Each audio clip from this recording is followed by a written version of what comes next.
नमस्कार, आप देख रहे हैं न्यूज इंडिया। आपके साथ मैं हूं निदा अहमद।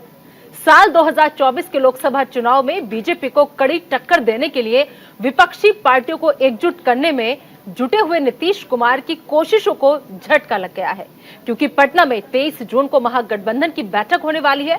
इसमें ज्यादातर पार्टियों के शामिल होने का दावा किया जा रहा था, लेकिन इसके पहले ही आज बिहार की सियासत गर्मा गई। हम के संरक्षक जीतन राम मांझी के बेटे संतोष मांझी ने नीतीश कैबिनेट से इस्तीफा दे दिया है।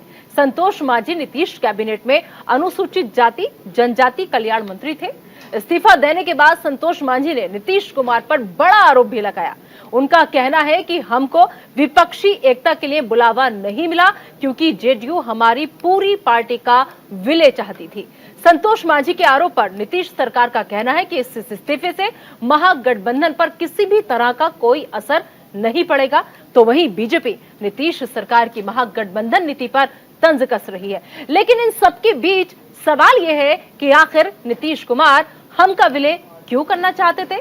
संतोष मांझी के इस्तीफे का नीतीश सरकार पर क्या असर पड़ेगा? जीतन राम मांझी अब किसकी नैया में सवार होंगे? इन सभी सवालों पर चर्चा करेंगे, लेकिन उससे पहले देखिए आप हमारी ये खास रिपोर्ट। लोकसभा चुनाव 2024 से पहले जहां एक तरफ बिहार के मुख्यमंत्री नीतीश कुमार विपक्ष को एकजुट करने में लगे हुए हैं, वहीं दूसरी तरफ उन्हीं के राज्य बिहार की पॉलिटिक्स में उठापटक तेज हो गई है। बिहार के पूर्व मुख्यमंत्री और हिंदुस्तानी अवाम मोर्चा के नेता जीतन राम मांझी के बेटे संतोष मांझी ने कैबिनेट से इस्तीफा दे दिया है। संतोष मांझी नीतीश कैबिनेट में अनुसूचित जाति जनजाति कल्याण मंत्री थे।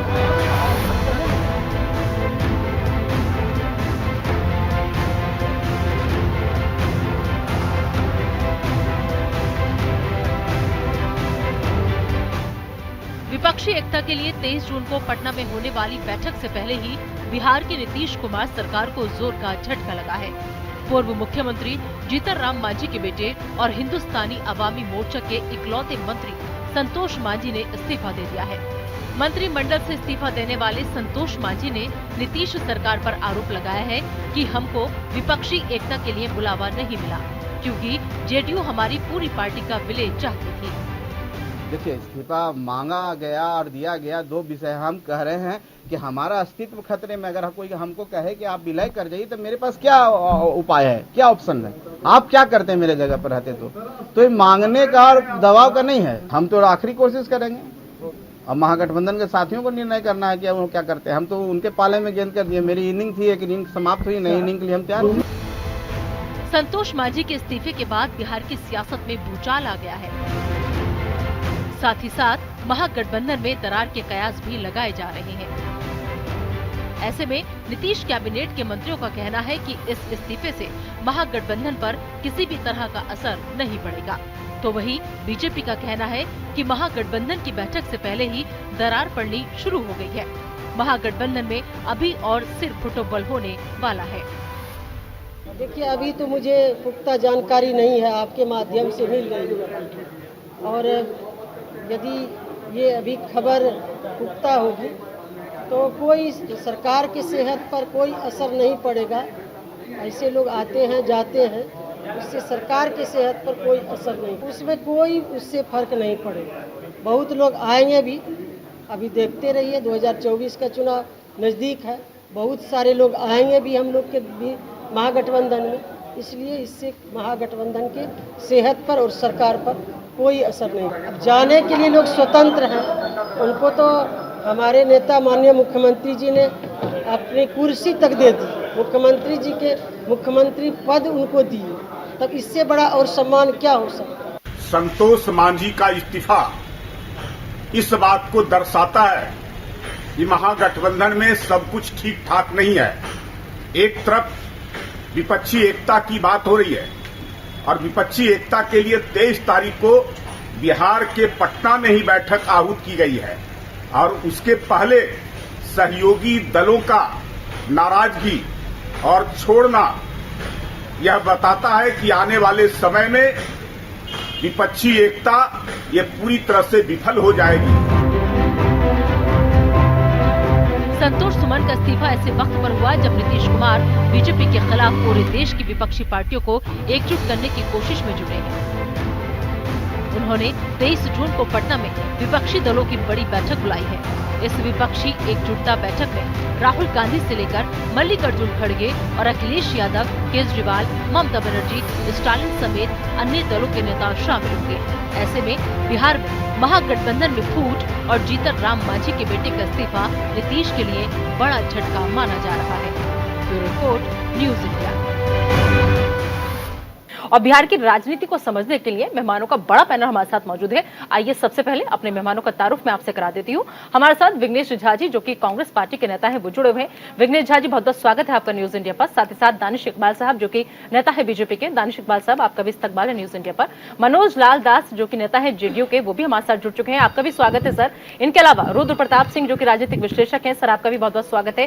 साथ ही साथ डॉक्टर सुनील कौशिक, जो कि वरिष्ठ पत्रकार है, बताएंगे आपको कि आखिर इस सबका असर कितना पड़ेगा आने वाली राजनीति पर। कौशिक सर, आपका भी बहुत बहुत स्वागत है। सबसे पहले मैं आप ही के पास आना चाहूंगी मनोज लालदास जी, और समझना चाहूंगी कि सर अचानक ये क्या हो गया? बहुत बड़े बड़े आरोप लग रहे हैं। राजनीति में आरोप लगते हैं और लगाए जाते हैं। अब जीतन राम मांझी जी मुख्यमंत्री रहे हैं, नीतीश कुमार जी ने अपनी कुर्सी उन्हें भी दी थी। उसके बावजूद वो पूर्व में भी 2015 में नीतीश जी का साथ छोड़कर एनडीए के साथ चुनाव लड़े थे। उस समय भी उनकी क्या हुई थी, एकमात्र सीट वो विधानसभा के चुनाव में के आए थे। 2019 में वो नीतीश जी को छोड़कर महागठबंधन के खेमे से लड़े थे। 4 सीट की 5 सीट पर लड़े, मुझे याद नहीं है। उस समय भी उनके एक कोई उम्मीदवार जीत नहीं पाए। फिर 2020 में आए तो नीतीश जी के साथ आए तो 4 सीट उन्हें मिली है। उनके विधायकों को छोड़ के एमएलसी बनाए गए, उनके पुत्र को नीतीश जी ने मंत्री बनाया। हाल के दिनों में बराबर उनका बयान आता था कि 5 सीट लोकसभा में उनको मिलनी चाहिए। सीट की मांग किया, मुख्यमंत्री जी से भी बातचीत किया, लेकिन इससे पहले भी वो दिल्ली जाकर आदरणीय अमित शाह जी से भी मिल चुके थे। तो वहीं से उनके बारे में लोगों का जा रहा था। अब पार्टी में विलय ये सब तो देखिए, जब हम छोड़ रहे हैं तो कुछ न कुछ बयान तो देना है। अब वो ये कह रहे हैं सर, उनका जी ठीक है, उनका सीधा सीधा आरोप ये है कि उन्होंने कई बार आपको अपनी बात समझाने की कोशिश की, कई बार आपसे बातचीत करने की कोशिश की, लेकिन आप लोग माने ही नहीं, आप लोगों ने सुना ही नहीं, हर बात में उनको नजरअंदाज किया, जिसकी वजह से उन्हें ये फैसला लेना पड़ा। और तो और आप तो उनकी पार्टी का विलय भी अपनी पार्टी में चाहते थे। देखिए, ये सब गलत अफवाह है। अब उनको पार्टी छोड़ना है या कहीं से उनको हो सकता है कि कोई बहुत बड़ा चीज राजनीति में नजर आ रहा होगा, तो छोड़ने के लिए कोई न कोई उनको बहाना चाहिए। और कई बार मिले हैं नीतीश कुमार जी से, मांझी जी ने जब चाहा, मतलब कोई फर्क नहीं पड़ेगा ना? ठीक है सर, कोई फर्क नहीं पड़ेगा ना, महागठबंधन पे कोई फर्क नहीं पड़ेगा ना, एक लाइन में बस आए ना। राजनीति में किसी के आने जाने से कोई फर्क नहीं पड़ता है। ठीक है, लोग आते हैं, नए लोग जुटते हैं, उसके बाद ये चलते रहता है। अगर फर्क पड़ता है तो 2015 में लड़े थे ये 20 सीट की 22 सीट पर, उसमें फर्क पड़ जाता।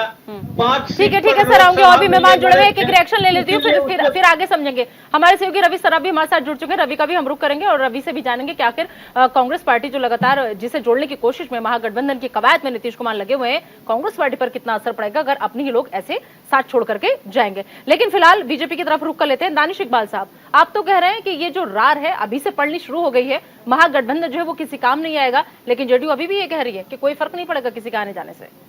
देखिए, जिस प्रकार से नीतीश कुमार जो है प्रधानमंत्री की दावेदारी को लेकर के जो हसीन सपने देख रहे हैं और उसी के अंतर्गत वो लगातार जो है अलग अलग राज्यों में जा रहे हैं। आपने देखा कि पश्चिम बंगाल वो गए, उद्धव ठाकरे से मिले, वो पश्चिम महाराष्ट्र में गए, वहां उद्धव ठाकरे से मिले, पश्चिम बंगाल में गए, ममता बनर्जी से मिले, साउथ इंडिया में जा रहे हैं जहां उनका कोई जमीनी आधार नहीं है, जहां उनका कोई राजनीतिक आधार नहीं है, वहां पे जाकर के वो जो है लामबंद करने की कोशिश कर रहे हैं कि एक बड़ा विपक्ष हो जो नीतीश कुमार को स्वीकार करे चेहरे के रूप में प्रधानमंत्री पद के लिए। लेकिन जब वो बिहार के ही एक नेता को, एक दलित दलित परिवार से आने वाले एक नेता को, एक जीतन राम मांझी एक बड़े नेता है नीरज जी, वो एक मुख्यमंत्री भी रहे हैं, वो 1980 से लगातार चुनाव जीतते आए हैं विधानसभा का बिहार के अंदर, और वो जीतन राम मांझी को अपने साथ लेके नहीं चल पा रहे हैं। आपकी ये तारीफ कहीं किसी और तरफ इशारा तो नहीं कर रही? देखिए, उसके बावजूद जो है आप साथ लेके नहीं चल पा रहे हैं, और आप 23 तारीख को जो है आप बिहार के अंदर जो विपक्ष की बड़ी बैठक करने जा रहे हैं, क्या संदेश जा रहा है कि विपक्ष का जो ये बैठक है, विपक्ष की जो गुलामबंदी है, ये सिर्फ दिखावा है। हम बार बार कह रहे हैं कि इन्होंने बार बार कोशिश की है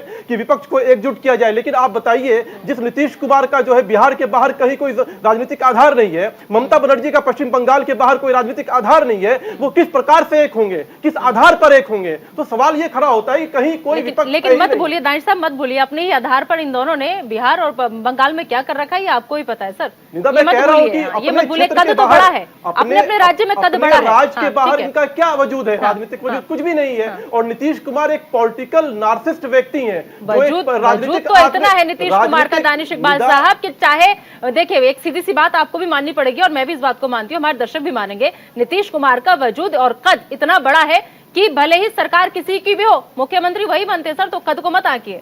ठीक है, आपके पास आएंगे और मेहमानों के एक रिएक्शन लेते हैं, फिर आएंगे आपके पास जल्दी से। ठीक है, और भी मेहमान हमारे साथ जुड़े हुए विघ्नेश झा जी, कांग्रेस के नेता हैं। विघ्नेश झा जी, क्या लग रहा है? देखिए, एक तरफ तो महागठबंधन की बात कही जा रही है, लेकिन संतोष मांझी का इस्तीफा जिस तरीके से हुआ है, महागठबंधन को कमजोर कर सकता है या कोई फर्क नहीं पड़ेगा?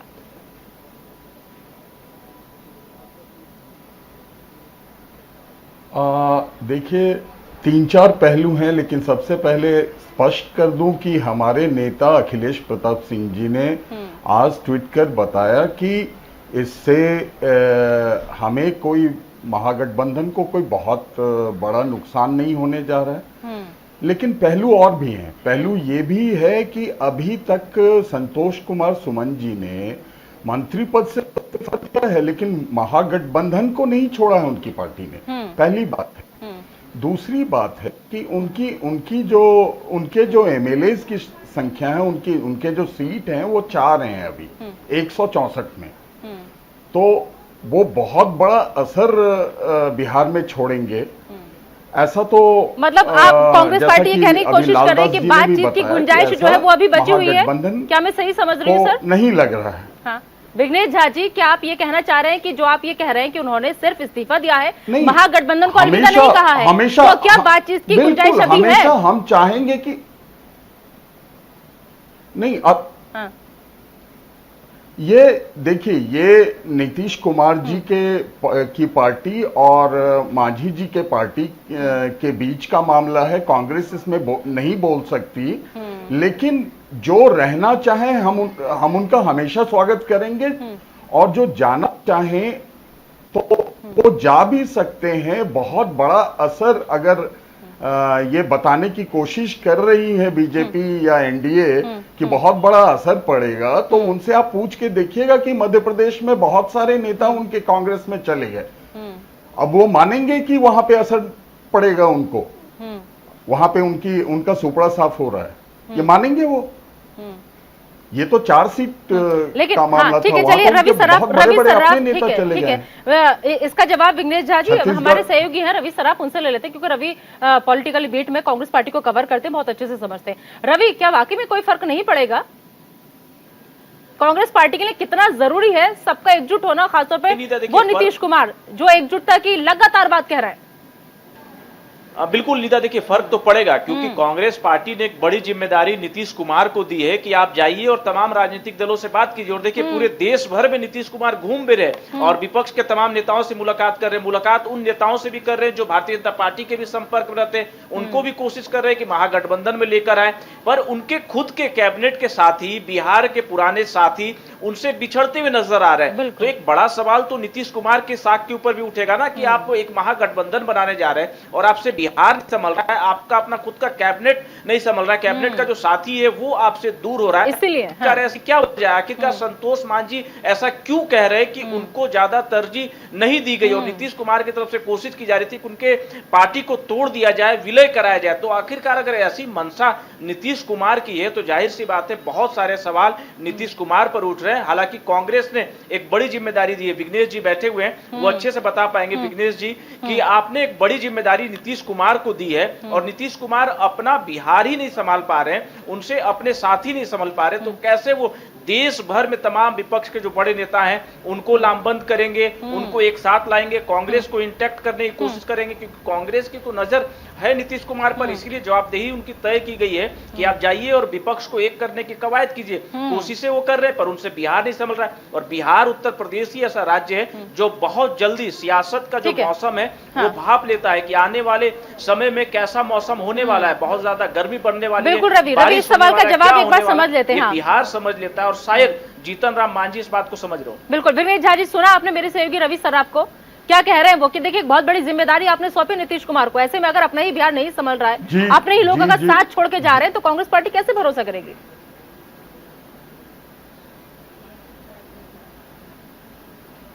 इसे जिस प्रकार एक बहुत बड़ा इवेंट बनाने की कोशिश चल रही है, उतना बड़ा ये इवेंट है नहीं। अभी हमें थोड़ा इंतजार करना चाहिए। और दूसरी बात यह है कि नीतीश जी एक बहुत ही अनुभवी नेता हैं, एक बहुत ही अनुभवी नेतृत्व करता है। उनके बारे में इतनी राय बनाना, उन्हीं अनुभवी नेता को सर उनके ही अपने लोग छोड़ के जा रहे हैं, उनके अपने लोग छोड़ के जा रहे हैं। ठीक है, हाँ ठीक है सर। रुद्र प्रताप सिंह जी हमारे साथ राजनीतिक विश्लेषक हैं। रुद्र प्रताप सिंह जी, आपने सुना, जेडीयू को भी सुना, कांग्रेस को भी सुना, बीजेपी को सुना, आपको क्या लग रहा है ये जो महागठबंधन से ठीक 10 दिन पहले 23 तारीख को बहुत बड़ी अहम बैठक होने जा रही है, ठीक 10 दिन पहले ऐसा क्या हो गया कि इतने बड़े बड़े आरोप नीतीश कुमार पर लगाए जा रहे हैं? और साथ ही साथ सबसे बड़ी बात यह है कि आखिर नीतीश कुमार हम का विलय क्यों चाहते थे, क्या वजह हो सकती है इसके पीछे, अगर बात सही है तो?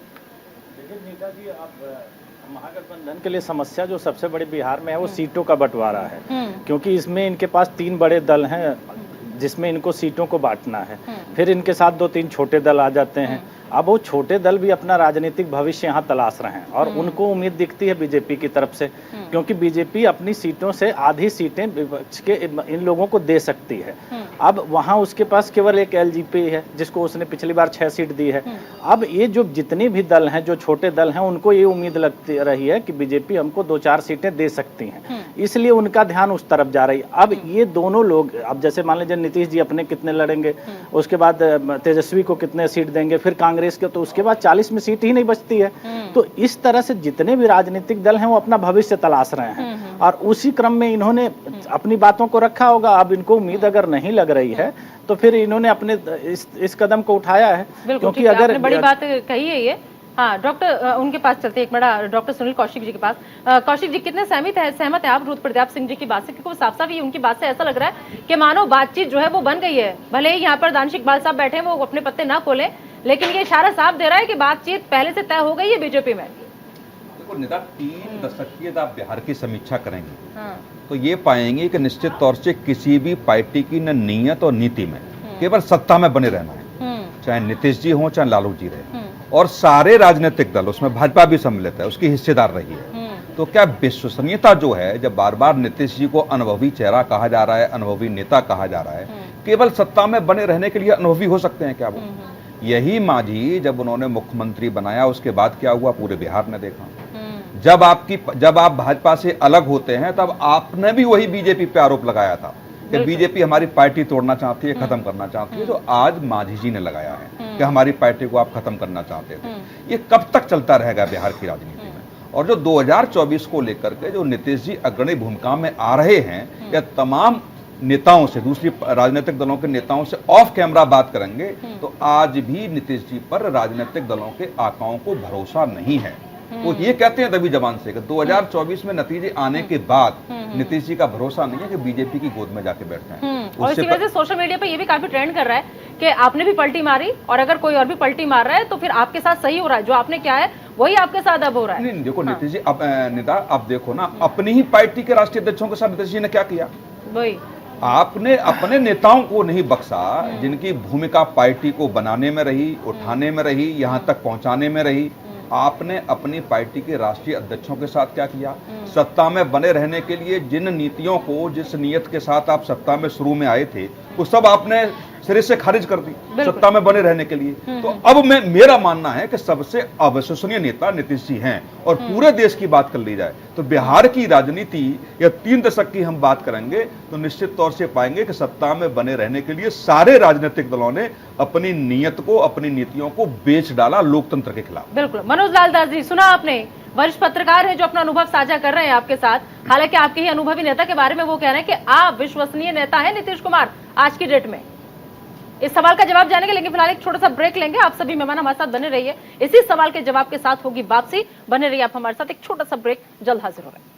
तो किसके खवैया मांझी, ये बड़ा सवाल बना हुआ है, क्योंकि जिस तरीके से आज बिहार की सियासत में हलचल देखी गई है, और ऐसे में ठीक 10 दिन पहले जब 23 तारीख को एक बड़ी बैठक होने जा रही है नीतीश कुमार के लिए, या फिर नीतीश कुमार को जो जिम्मेदारी सौंपी गई है कांग्रेस पार्टी की तरफ से कि विपक्ष को एकजुट करिए, एकजुट करके 2024 पर हमला बोलिए, लेकिन अगर अपने ही कुनबे के अंदर, अपने ही राज्य के अंदर अपने ही लोग ऐसे साथ छोड़कर जाएंगे तो फिर नीतीश कुमार पे भरोसा कैसे होगा। मेहमानों का बड़ा पैनल लगातार हमारे साथ जुड़ा हुआ है, और हमारा सवाल जो था ब्रेक पर जाने से पहले मनोज लाल दास जी से था। मनोज लाल दास जी, देखिए, आप विश्वसनीय नेता के रूप में, डॉक्टर सुनील कौशिक ने कहा, वरिष्ठ पत्रकार हैं, आप कैसे देख रहे हैं? क्योंकि खुद उनके ही अपने लोग भरोसा नहीं कर पा रहे नीतीश कुमार पर, तो बाकी और लोग कैसे भरोसा करें कि वो सबको एकजुट कर पाएंगे?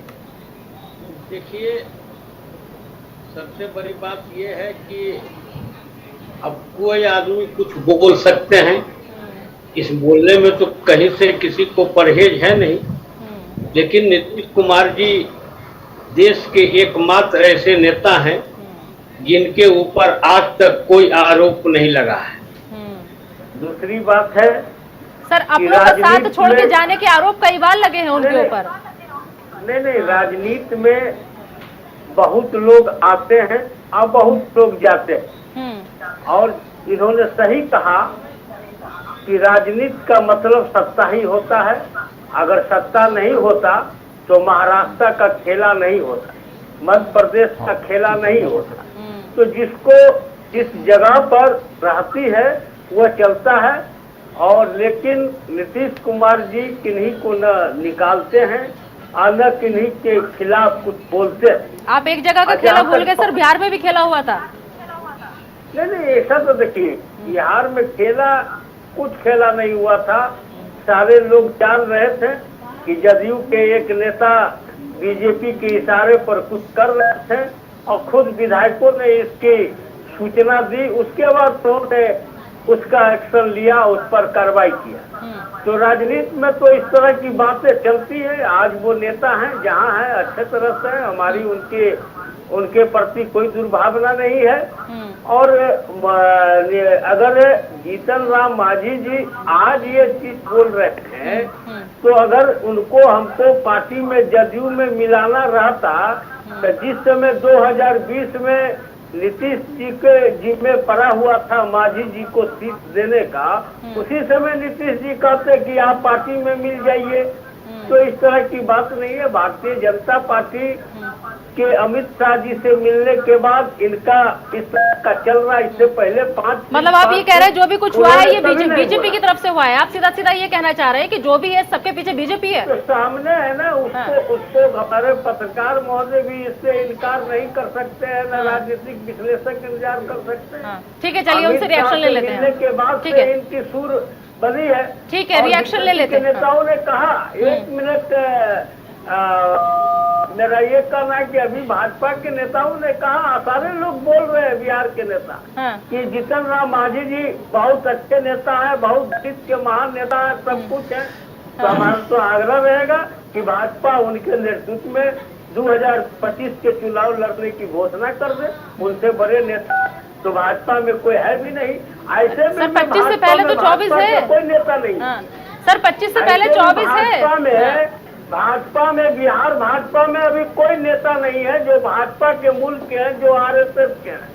सारे लोग अध्यक्ष हैं अभी के और पहले के, दोनों आदमी दूसरे दल से ही गए हुए हैं। तो दानिश इकबाल इस सबके पीछे करा धरा आप ही पे ठीकरा फोड़ा जा रहा है कि बीजेपी है जो भी कुछ करा रही है, क्योंकि बीजेपी को दिख रहा था नीतीश कुमार अब एक बड़ा चेहरा बनकर उभर रहे हैं, पूरे विपक्ष को एकजुट कर रहे हैं, लगातार उनकी मुलाकातें सबसे हो रही थी, और ये जिम्मा 2024 के लिए नीतीश को सौंपा गया था। क्या उसी में सेंध लगाने की कोशिश है बीजेपी की? ये निदा देखिए, क्यों नहीं रहेगी? भाजपा की भी तो जरूर सेंध रहेगी जी। तो बीजेपी से सवाल है सर।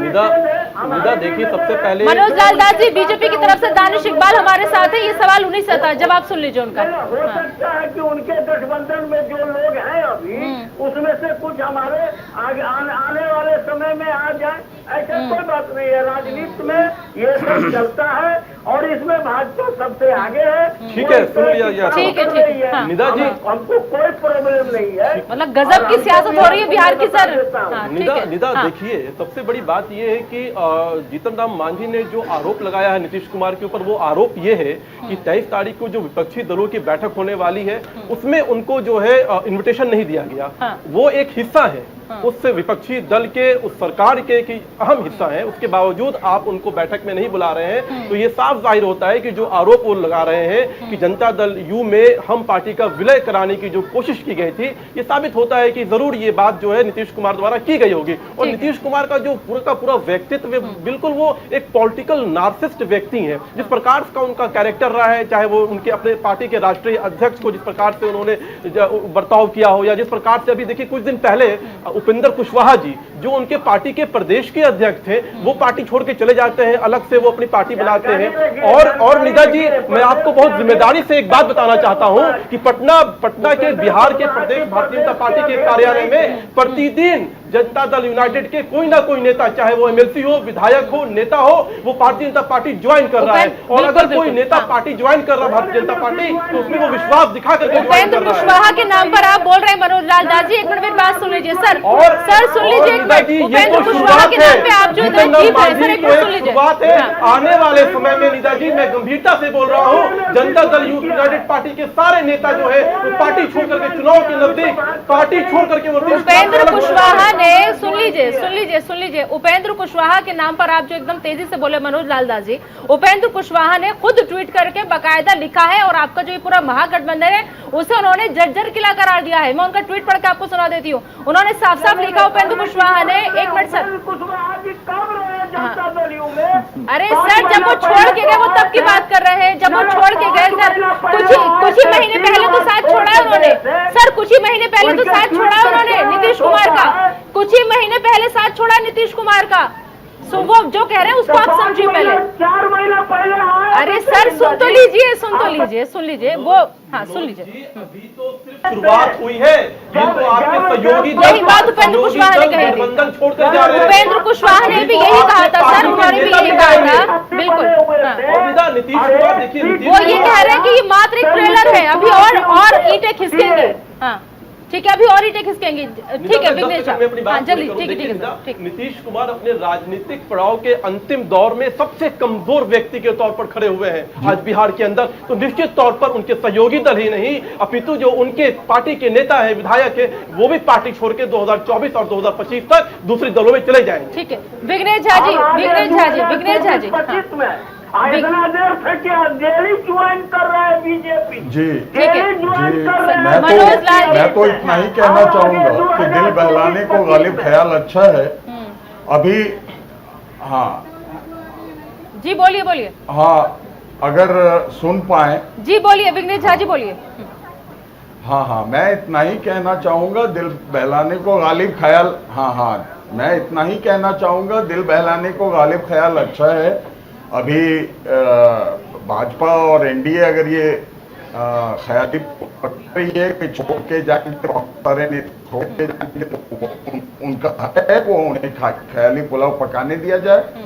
दूसरी बात है, मांझी अगर जाना चाहे तो गठबंधन को बहुत बड़ा असर पड़ेगा, जो मुख्य मुद्दा है यहाँ पे, ऐसा नहीं लगता। तीसरी बात यह है कि अभी तो इब्तिदाए इश्क है, रोता है क्या, आगे आगे देखिए होता है क्या। इसी की तो टेंशन है सर, एनडीए और भाजपा भी, हाँ कि जो सोचा है कहीं आने वाले वक्त में तस्वीर बदल ना जाए। हाँ नहीं एनडीए और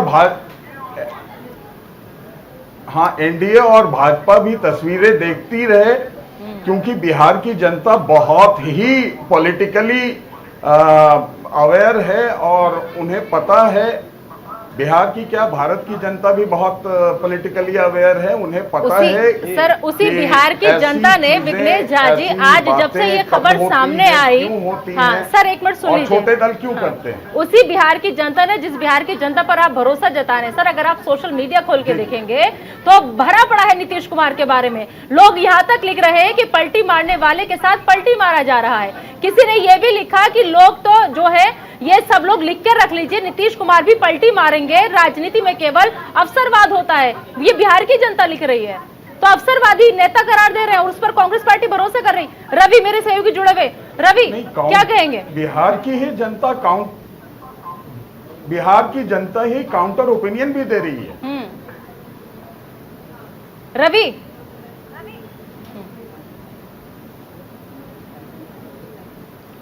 बिल्कुल नीदा, देखिए नीतीश कुमार की तारीफ जिस तरीके से लगातार कांग्रेस के नेता कर रहे हैं, क्या इस बात का क्लियरिटी दे पाएंगे कि नीतीश कुमार के नाम और चेहरे को लेकर ही 2024 में वो जाएंगे? इस बात की क्लियरिटी क्या आज कांग्रेस पार्टी देने को तैयार है? क्योंकि उनके पुराने सहयोगी, देखिए जीतन राम मांझी आज एकाएक उनके साथी नहीं बने, बहुत पुराने साथी रहे, साथ में उन्होंने नीतीश कुमार के साथ में काम किया है।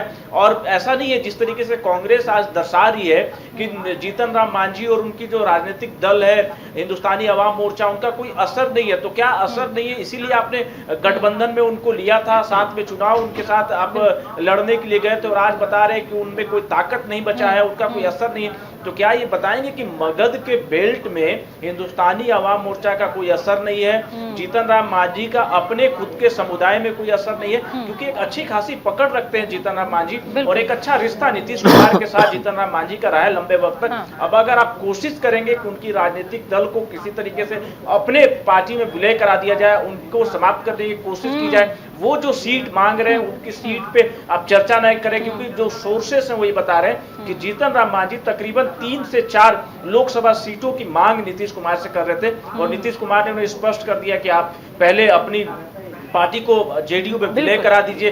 दूसरी तरफ भारतीय जनता पार्टी की तरफ से गुपचुप उनकी वार्ता हुई है। वार्ता में इस बात का आश्वासन दिया गया है कि जीतन राम मांझी को भविष्य में गवर्नर बनाया जा सकता है और 2 से 3 सीटें जो जीतन राम मांझी मांग रहे हैं लोकसभा में वो उनको दिया जाएगा। तो इस तरह का लालच भारतीय जनता पार्टी की तरफ से भी दिया गया। तो चाहे वो भाजपा हो या फिर कांग्रेस पार्टी हो या जेडीयू हो, राजद हो, अगर जीतन राम मांझी को कम आंकने की कोशिश कर रहे हैं तो आखिरकार गठबंधन में लेने को इतने उतारू क्यों थे? भारतीय जनता पार्टी क्यों इतनी कवायद है और इतनी कोशिशें कर रही है कि जीतन राम मांझी को अपने पाले में तुरंत ले लिया जाए, उनकी बातें सुनने को तैयार है।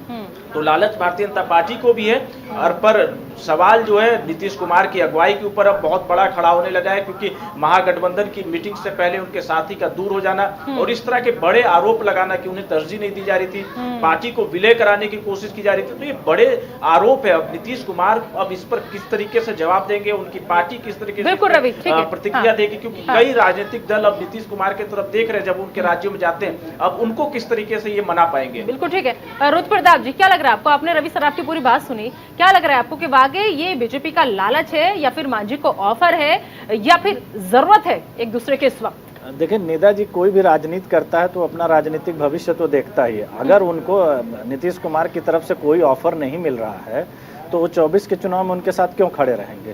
कोई तो वजह होनी चाहिए। और जहां तक के कांग्रेस और जो जेडीयू के प्रवक्ता बोल रहे हैं, ये लोग पहले से ही उनको मना कर चुके हैं, क्योंकि जिस तरह से कह रहे हैं कि उनके न होने का कोई फर्क नहीं पड़ता है। अगर नहीं होने का फर्क पड़ता तो मंत्री क्यों बनाया गया? अगर चीजें थी तभी तो उनको अपने साथ लेकर रखा गया है। लेकिन जो विपक्षी एकता की जो सबसे बड़ी बात आएगी, जैसे जैसे चुनाव नजदीक आता जाएगा और जैसे सीटों की बंटवारे की बात आएगी तो आपको असल चेहरा विपक्षी एकता का तब दिखाई देगा, क्योंकि कोई भी व्यक्ति राजनीति में पीछे रहने के लिए राजनीति नहीं करता। अगर आज के समय में जीतन राम मांझी 24 में चुनाव ही नहीं लड़ते हैं तो उनका राजनीतिक भविष्य क्या है? और आज जो बिहार की स्थिति है, बिहार की स्थिति में छोटे दलों को बीजेपी को देने के लिए बहुत कुछ है, क्योंकि जितनी भी नीतीश कुमार की सीटें थी बीजेपी उसको बहुत आसानी से दूसरे दलों को दे सकती है। लेकिन यहीं पर नीतीश कुमार की समस्या बढ़ जाती है, क्योंकि इनके पास देने के लिए सीटें नहीं है। अब ये समस्या, ये लोग तालमेल कैसे बैठाते हैं, ये बहुत बड़ी समस्या है। एक बात और हम विपक्षी एकता के बारे में कहना चाह रहे हैं, जैसे अगर हम बात कर रहे हैं नीतीश कुमार जी पूरा देश घूम रहे हैं, भाई बीजेपी का विरोध कर रहे हैं, बीजेपी के सामने कांग्रेस आती है तो नीतीश कुमार को बड़ा दिल दिखाना चाहिए, लोकसभा कांग्रेस के नेतृत्व में लड़ जाइए, 40 में से 30-35 सीट कांग्रेस को लड़ा दीजिए, क्योंकि आप तो प्रदेश की सरकार ही चलाएंगे, ऐसा तो है नहीं कि आप केंद्र में आने वाले हैं। तो विपक्षी एकता, हर एक दूसरे को ये लोग ब्लैकमेल कर रहे हैं और हर पार्टी ये जान रही है कि 24 में रिजल्ट आने के बाद कोई किसी के साथ नहीं है, इसलिए सारे लोग अपने सीटों के तालमेल बैठाने में लगे हैं। अब यहाँ आप देखिएगा यही हाल होगा। विघ्नेश झा जी से इसका जवाब ले लें। जी विघ्नेश झा जी, कितने सहमत हैं आप रुद्र प्रताप जी की इस बात से कि वाकई में सिर्फ ये जरूरत है हम दो लोगों की एक दूसरे, क्योंकि 24 में साथ आना है कैसे भी करके बीजेपी को हराना है।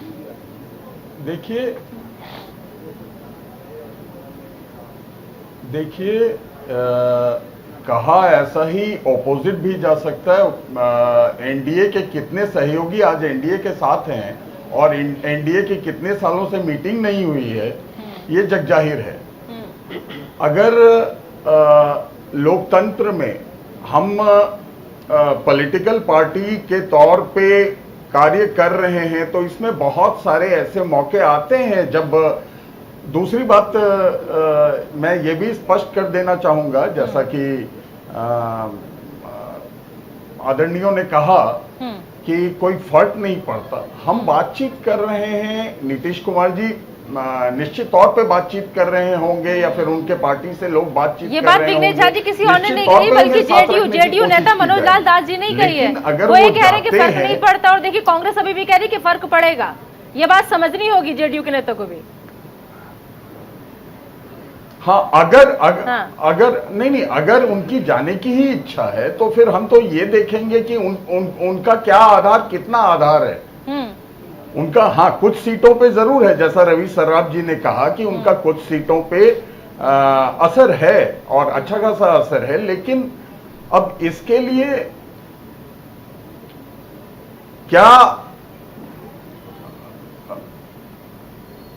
किस हद तक नीतीश कुमार जी नहीं समझ पा रही है कि करना की क्या पार्टी और उनके बीच में तालमेल बनता है, ये उस पर निर्भर करेगा। ठीक है। डॉक्टर सुनील कौशिक वरिष्ठ पत्रकार हमारे साथ जुड़ गए हैं। क्या लग रहा है डॉक्टर सुनील कौशिक, देखिए कांग्रेस पार्टी खुद भी नहीं समझ पा रही कि आखिर करना क्या है। कांग्रेस पार्टी अभी भी बातचीत का एक रास्ता जो है उसका ऑप्शन ओपनली दे रही है, क्या है बातचीत करें, लेकिन वही मनोज लाल दास जो वो साफ साफ कह रहे हैं जाने से किसी के भी कोई फर्क नहीं पड़ेगा।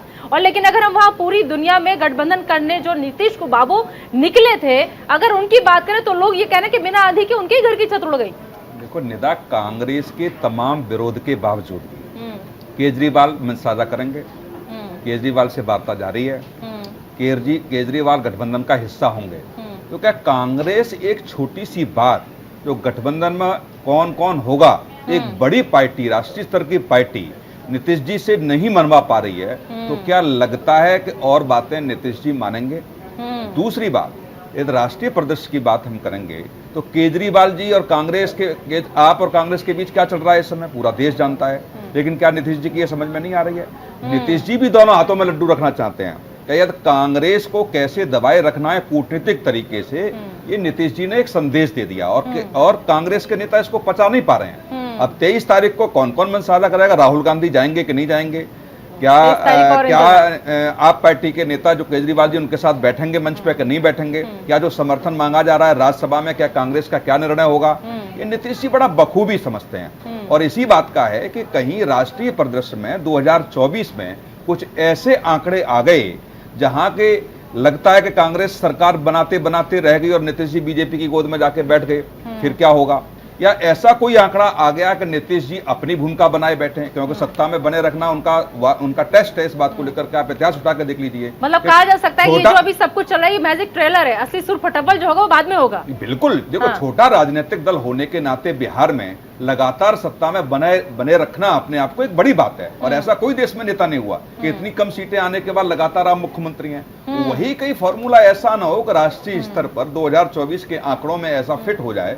ये सब अंदर से डर रहे हैं। अब बाहर जाकर के ऑन कैमरा कुछ भी कहें, शरद यादव जी से ज्यादा क्या नीतीश जी को कोई जान सकता है क्या? मेरी घंटों बात हुई है नीतीश जी के बारे में, किस तरीके के उनकी जो सोच थी नीतीश जी के बारे में, ये बताना ठीक नहीं है। लेकिन ये जेडीयू के नेता भी मानते हैं इस बात को लेकर के कि सत्ता में बने रहने के लिए चाहे अपनी ही पार्टी के नेताओं को बलि चढ़ानी पड़े तो चढ़ा देंगे नीतीश जी, इसमें कोई दो राय नहीं है। तो अब ऐसी स्थिति में क्या दूसरे राजनीतिक दल के नेता विश्वास कर पाएंगे कि नहीं कर पाएंगे? 2024 का चुनाव बड़ा अहम चुनाव है। हाँ बिल्कुल। मनोज लाल दास जी कितने सहमत? देखिए निंदा जी, निदा, अरे सर आपने तो मेरे ही नाम की निंदा कर दी सर। निदा जी, सबसे बड़ी बात यह है कि जब आप राजनीति कीजिएगा तो यहाँ पर दो धुरी रहेगी, एक पक्ष का एक विपक्ष का। तो विपक्ष के खिलाफ लोग एक होंगे। अब भविष्य में क्या होगा इसको तो कहा नहीं जा सकता है, या कोई आदमी नहीं कह अगर सकता। विपक्ष मान के लिया आप खिलाफ 2024 लोग में एक बीजेपी हो साथ जा तो सकते समझ हैं। जाता है, लेकिन अगर उसी विपक्ष के खिलाफ अपने ही घर के लोग होने लग जाएं तो फिर सर कैसे समेटेंगे ये लड़ाई? नहीं समेटेंगे, ये सब देखिए ये सब चलते रहता है। मैं तो बता रहा हूँ कि तीन जो अभी आदत है एनडीए में आपको तो। शामिल हैं वो भी विपक्ष में आ रहे हैं। आपको तो आने आदत है दीजिए, दरअसल सर। समय पर सब कुछ का खुलासा होता है। बहुत सारे लोगों ने ये कहा वो कहा। जीतन राम मांझी जी सबसे पहले कांग्रेस में थे और कांग्रेस के बाद 90 के बाद वो राजद में आए थे। राजद से निकलने के बाद फिर वो जनता दल यू में आए और जनता दल यू के बाद उन्होंने अपनी हम पार्टी बना ली। लेकिन उनकी पार्टी बिहार में तभी कोई सीट जीत पाई, एक अस्तित्व बना पाई जब नीतीश कुमार उनके साथ थे। जब तक नीतीश कुमार उनके साथ नहीं थे तब तक मांझी जी का कोई यहाँ नहीं हुआ। मगध का क्षेत्र हो या बिहार का कोई क्षेत्र हो, अच्छे नेता हैं, इनसे कहीं कोई जो मत नहीं है। लेकिन जब गठबंधन की राजनीति में होगी तो ये होगी। अभी किसी ने कहा कि उनको गवर्नर बना दिया जाएगा, उनको ये बना दिया जाएगा। तो आज कुछ भी राजनीति में अगर वो कर रहे हैं और नीतीश कुमार जी सभी लोगों को सम्मान देते हैं। 3 बार जनता दल यू छोड़कर गए हुए उपेंद्र कुशवाहा जी जब ये सम्मान समझ नहीं आया सर। अपने लोग कह रहे हैं कि आप उनकी बात तक नहीं सुनते।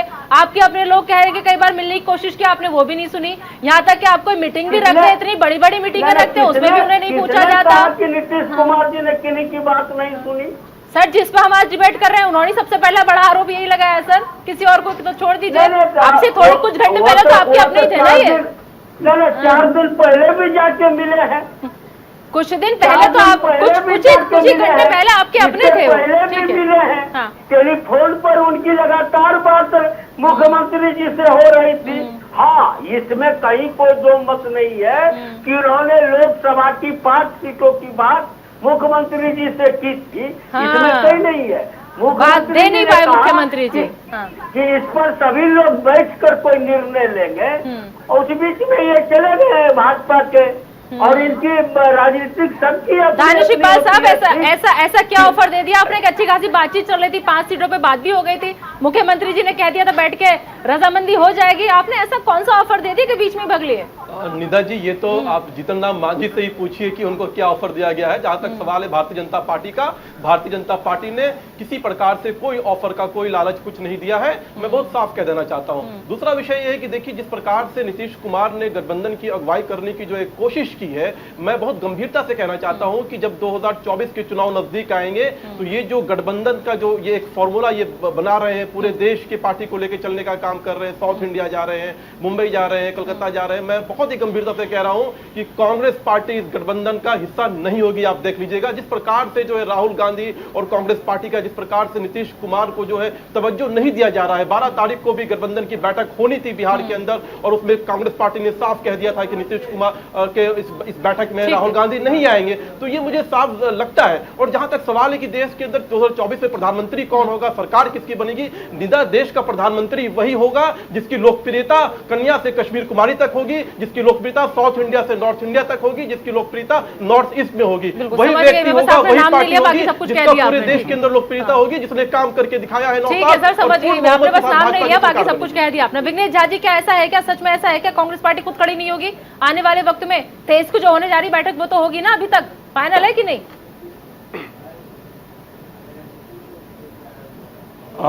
भाजपा प्रवक्ता अगर अपनी ज्योतिष का प्रदर्शन उसको व्यापारिक शक्ल दें तो बहुत अच्छा कर सकते हैं भविष्य में। हालांकि ज्योतिष से राजनीति नहीं चलती,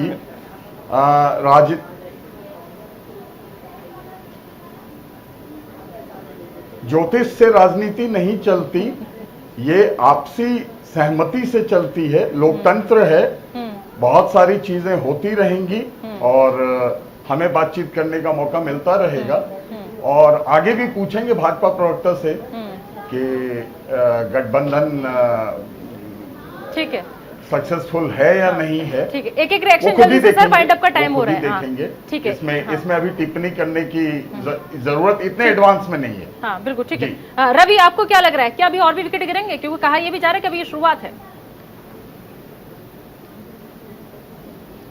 देखिए, ये तो होगा, पर एक सवाल भारतीय जनता पार्टी के नेता से, उन्होंने कहा कि उनके तरफ से कोई लालच नहीं दिया गया है, कोई प्रलोभन नहीं दिया गया। तो आखिरकार ऐसा क्यों होता है कि जीतन राम मांझी की गृह मंत्री अमित शाह के साथ मुलाकात तरीके होती से है, मीटिंग होती है, उसके बाद मीटिंग होने के बाद उनके जो बेटे जो मंत्री हैं वो इस्तीफा दे देते हैं, बात अब आगे की ओर बढ़ने लगती। तो आखिरकार ऐसा क्या बातचीत हो गया, क्या आपने प्रलोभन दिया कि कोई मंत्री अपना मंत्री पद छोड़ दे, जबकि अभी बिहार में ना विधानसभा चुनाव है, उससे पहले इस तरीके का इस्तीफा दे देना? क्या आपने कोई लालच नहीं दिया है? उन्होंने, उनका हृदय परिवर्तन अचानक हो गया? ये भाजपा के नेता बता पाएंगे तो दर्शकों के लिए बहुत उचित रहेगा। जल्दी से एक लाइन में अपने रवि की बात का देखिए, मैंने पहले भी कहा कि जिस प्रकार से बिहार के अंदर मांझी के राजनीतिक वजूद को मिटाने की कोशिश हुई, जिस प्रकार से उनके हम पार्टी को मिटाने का कोशिश हुई, उसी का ये कारण है इस्तीफा। उसी के दबाव में, उसी के प्रेशर में आकर के अपनी पार्टी को बचाने के लिए, अपने अपने अपने अपने अपने खुद की पहचान को बचाने के लिए जीतन राम मांझी के पार्टी ने, उनके बेटे ने जो है नीतीश मंत्रिमंडल से इस्तीफा दिया है, और दूसरा कोई कारण नहीं है। ठीक है, रुद्र प्रताप जी एक फाइनल कमेंट। देखिए निदा जी, जैसे जैसे चुनाव आएगा अभी बहुत सारे लोग अपने आप को इधर उधर करेंगे, क्योंकि सारे लोग अपना भविष्य तलाश रहे हैं, और जिसको जहां मौका मिलेगा, क्योंकि जैसे कौशिक जी ने इसके पहले कहा था, किसी की कोई नैतिकता नहीं है, जिसको जहां अच्छा अवसर मिलेगा वो उसी के साथ हो जाएगा, और जैसे जैसे चुनाव नजदीक आएगा वो चीज आपको देखने को मिलेगी, वो दोनों तरफ से होगा। ऐसा राजनीति केवल अवसरवाद का ही ना होता है जी। ठीक है, हाँ बिल्कुल ठीक है। Sunil Kaushik ji last comment. देखो 2024 थोड़ा सा अभी दूर है, लेकिन निश्चित तौर से बहुत सारी ऐसी चौंकाने वाली चीजें होंगी, और सबसे महत्वपूर्ण यह है कि नीतीश जी अपने गठबंधन के जो भी राजनीतिक दल हैं उस पर विश्वास बनाए रखना चाहते हैं कि नहीं रखना चाहते हैं, ये बहुत महत्वपूर्ण होगा। क्या कांग्रेस और आपके बीच का पहला मुद्दा है कि इसमें सामंजस्य बैठा पाएंगे कि नहीं बैठा पाएंगे? दूसरी बात, कांग्रेस इस महत्वपूर्ण मुद्दे पर जहां 2024 की सरकार को लेकर के अस्वस्थ है, क्या नीतीश जी पर भरोसा कर पाएगी कि नहीं कर पाएगी? ये मुझे लगता है कि नीतीश जी को एक लंबी लाइन खींचनी पड़ेगी। बिल्कुल। मनोज लाल दास जी, मनाने की कोशिश होंगी या फिर जा रहे हैं तो जाने दीजिए, कोई फर्क नहीं पड़ेगा? देखिए, कहा ही जाता है कि सभी लोगों को मिला के चलना है, प्रयास तो होगा ही। ये थोड़े कोई आदमी चाहेगा कि कोई हमारे गठबंधन के हैं वो वहाँ से चले जाए। अब अगर उसके बावजूद भी अगर उन्होंने कोई स्वीकार कर लिया हो, दिमाग में बैठा लिया हो, पूर्व में भी वो नीतीश जी के छोड़ के गए हुए हैं, ऐसी कोई पहली बात उनकी थोड़े है कि फर्स्ट बार वो जा रहे हैं। तो उस समय भी एनडीए में थे, इसमें थे जो बीजेपी के साथ वो चुनाव लड़े थे 2015 में। बड़े आराम से मनोज लाल दास जी अपनी बात रखते, बड़े प्यार से जा रहे हैं तो जाने तो कोई फर्क नहीं पड़ता, हमें तो आदत है, आने जाना लगा रहता है हमारे लिए, कोई नई बात नहीं है। ठीक है नेताजी जी बिल्कुल, इसमें इसका कोई अंतर नहीं है। कोई आदमी नहीं कर सकता है कि कल जो लोग यहाँ, चलिए ठीक है सर, बहुत बहुत शुक्रिया। ऐसा हो कि आप फिर से मेरी निंदा कर दे, इसको वाइंड अप कर लेते हैं। चलिए, सभी मेहमानों का बहुत बहुत शुक्रिया। हमारे साथ तमाम मेहमान जो थे वो जुड़े हुए थे। विघ्नेश झा जी आपका शुक्रिया, दानिश इकबाल और मनोज लाल दास और रुद्र प्रताप जी और डॉक्टर सुनील कौशिक, साथ ही साथ मेरे सहयोगी रवि भी हमारे साथ जुड़े हुए थे। समझने की कोशिश हमने दरअसल यही की थी कि आखिर किसके खवैया मांझी, क्योंकि जिस तरीके से मांझी ने जो आज चाल चली है, इसको आने वाले वक्त के लिहाज से बहुत कुछ देखा जा रहा है। सीधा आरोप बीजेपी के ऊपर भी लग रहा है कि बीजेपी से संपर्क में है, बीजेपी ने कोई बड़ा ऑफर दिया है। अब देखना होगा क्या इस ऑफर को जब वो अपनाएंगे तो साथ में जाएंगे, या फिर जो अभी वो कह रहे हैं कि नहीं महागठबंधन का हिस्सा मैं अभी भी हूं, क्या उसी पर वो आगे काम करेंगे। फिलहाल अभी के लिए इतना ही, आप दीजिए इजाजत, लेकिन बने रहिए न्यूज़ इंडिया के साथ।